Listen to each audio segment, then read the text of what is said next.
I have said before that you can't have a civilization that doesn't have art. When we think about the great civilizations historically, all of them had great production of culture and art because a society has to be able to observe itself.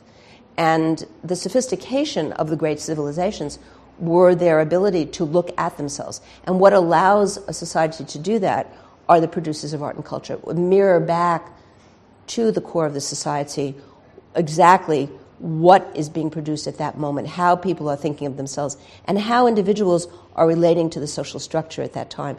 Art is the vehicle through which we understand that. Were you to take away art, what would be that mirror? How would we see what we are about? How would we understand what was going on in Paris at the time of the Impressionists when people were learning to see in a completely different way? Pre-cinematography, all of these things are just emerging, and here are people looking at the world in a very different way, which was considered so radical at the time.